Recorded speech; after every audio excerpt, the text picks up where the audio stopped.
Halo teman-teman subscribers dan juga teman-teman penonton channel YouTube Dadan Nandar, apa kabar semuanya? Nah, hari ini adalah hari Selasa tanggal 29 April 2025. Hampir jam setengah 6 sore nih, jelang maghrib. Nah, teman-teman semuanya, ada kabar baru nih, ada kabar baru dari media Tiongkok nih. Kereta cepat Jakarta-Bandung, WUS, sudah sukses mengangkut 9 juta penumpang. Luar biasa. Per Sunday itu hari Minggu kan ya. Sekarang Selasa, berarti 2 hari lalu, tanggal 27 April 2025 ya. Per tanggal 27 April 2025 kereta cepat Jakarta-Bandung sudah tembus 9 juta penumpang. Tapi saya yakin sudah lebih dari 9 juta. Luar biasa kan, sukses kereta cepat Jakarta-Bandung. Semenjak dioperasionalkan secara komersil pada tanggal 17 Oktober 2023 sampai per tanggal 27 April 2025 kemarin sudah tembus 9 juta penumpang, berarti sekitar 1,5 tahun lebih sebulan, ya sekitar segitulah, 1,5 tahun lebih sedikit sudah 9 juta penumpang, dan saya yakin lebih. Luar biasa. Tapi ternyata masih ada saudara-saudara kita yang ngeyel, yang nyinyir. Katanya sehari targetnya 30.000 penumpang, berarti masih tekor dong, begitu katanya. Ya bertahap lah, bertahap. Saya pasti manajemen kereta cepat juga tidak tinggal diam, terus berjuang untuk meningkatkan pemasaran, untuk meningkatkan jumlah penumpang. Kan sejak awal beroperasi hanya di bawah 10.000 per hari, kemudian bisa naik belasan ribu, kemudian sekarang sudah bisa di atas 20.000 penumpang per hari. Bahkan saat itu tembus sampai 24.000 penumpang per hari, terutama di hari-hari besar seperti Nataru dan Lebaran. Luar biasa kan, bertahap lah, bertahap. Nah, selain itu ada juga yang masih ngeyel, yang masih nyinyir. Katanya, apa manfaat kereta cepat bagi rakyat kecil? Hanya bisa dinikmati oleh orang yang berduit katanya. Terus apa manfaat kereta cepat bagi perekonomian rakyat kecil? Dan pertanyaan lainnya yang sejenis seperti itu. Oke, saya akan jelaskan dengan logika sederhana nanti ya. Begini, semua infrastruktur itu, entah kereta cepat, bandara, pelabuhan, jalan tol, dan lain sebagainya, semua dibangun untuk menggerakkan perekonomian berbagai lapisan masyarakat. Sekarang kembali lagi ke kereta cepat biar mengerucut. Memang tidak semuanya bisa naik kereta cepat, begitupun infrastruktur lainnya tidak semuanya bisa memakai secara langsung.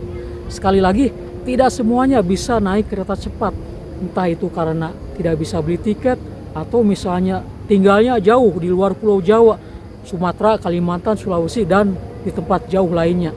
Sekali lagi, tidak semuanya bisa naik kereta cepat.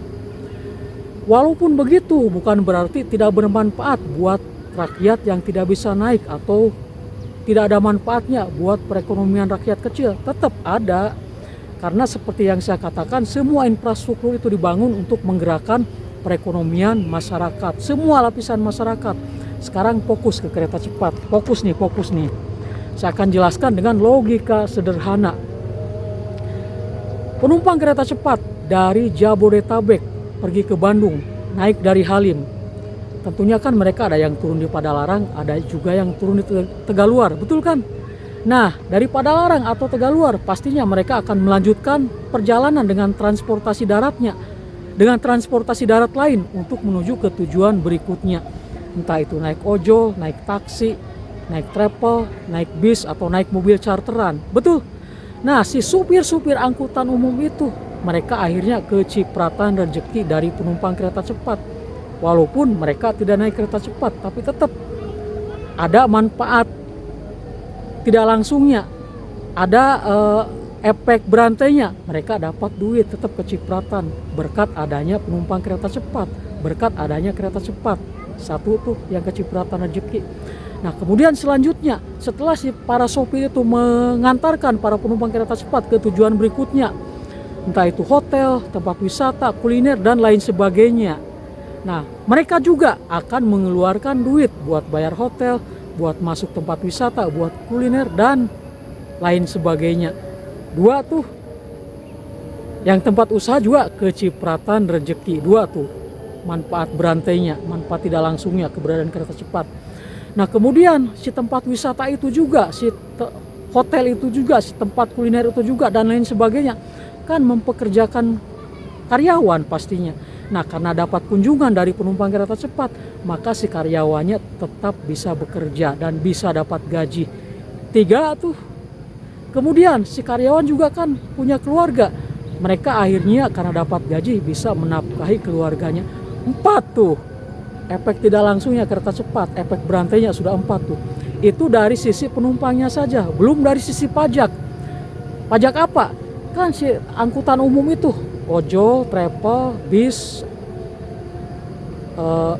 taksi, mobil charteran, dan lain sebagainya, hotel, tempat wisata, kuliner, dan lain sebagainya itu kan memberikan pajak kepada negara pada akhirnya. Nah, si pajak itu akan masuk ke APBN dan diputar untuk pembangunan seluruh wilayah Indonesia. Ini manfaat yang paling luasnya. Betul nggak? Walaupun masyarakat tidak menikmatinya secara langsung, tapi efek tidak langsungnya bisa dirasakan. Coba pajak yang masuk tuh bisa diputar, bisa masuk ke APBN terus diputar untuk pembangunan seluruh wilayah Indonesia. Masuk akal kan? Nah begitu teman-teman. Jadi jangan bersempit pikiran. Coba teman-teman, tahu nggak wilayah mana di Indonesia yang memberikan pemasukan pajak paling besar pada negara atau lokomotif nasional disebutnya? Wilayah Jabodetabek dan Bandung. Apalagi dengan keberadaan kereta cepat, apalagi dengan bergeraknya perekonomian karena ramainya pengunjung lewat kereta cepat, maka selain bisa menghasilkan rezeki bagi para supir, bagi para pengelola hotel, kuliner, restoran, dan berbagai karyawannya, dan berbagai jenis usaha lainnya, selain itu juga memberikan pajak pada negara. Itulah manfaat tidak langsungnya. Itulah dari sana ada perputaran ekonomi. Makanya jangan bilang bahwa kereta cepat hanya bisa dinikmati oleh yang naik saja, oleh yang berduit saja.